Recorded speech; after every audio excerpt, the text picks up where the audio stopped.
Breaker, breaker. This is WAR 1974 from I-64. That's right, I've gone back east.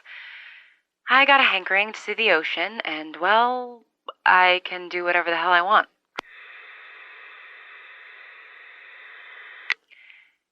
I've been up and down the eastern seaboard more times than I can count. If I had a stomping ground, this would be it.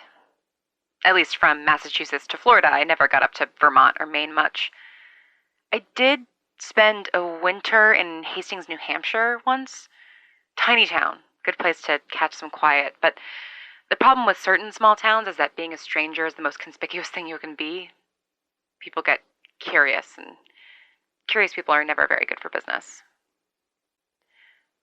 Being on the road for the last few weeks, it's really made me realize how strange it's been to live in the same place for 6 years. Same house, same town, same roommate. The last time that was my life, I was 14 years old. After that, the longest I ever spent anywhere was the 4 or 5 months at a time in New York. I guess that was home base as much as anything was, but it never felt like home.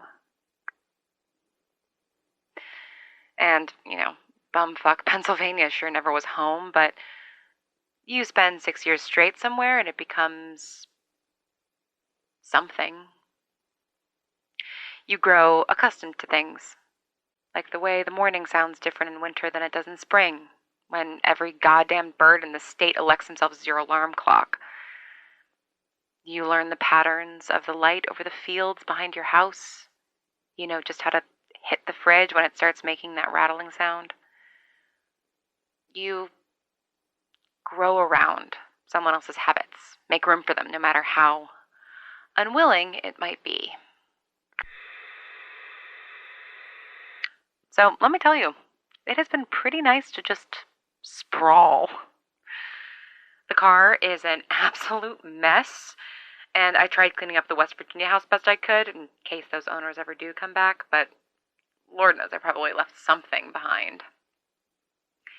When I eat my lunch on the side of the road, I put my feet up on the dash and I don't take my boots off first. The toolbox in my trunk is organized with my flawless system, and it has stayed organized because no one else is going rooting through it, moving things around and messing everything up. Not that being out here in the great wide world doesn't come with a price. I'm definitely not sleeping as well as I usually do. What with all the strange sounds? Or, not even strange. It's not like there's very much out here, but just unfamiliar. I have to make every meal myself, which is why I've been living mostly on jerky, and I tore my favorite pair of jeans the other day and have always been crap at sewing things up evenly. Not to mention the whole incident with the gas stove the other night. It's a small price to pay, though. Freedom shouldn't come at a cost, but, well, I guess that's sort of how we ended up in the situation in the first place, isn't it?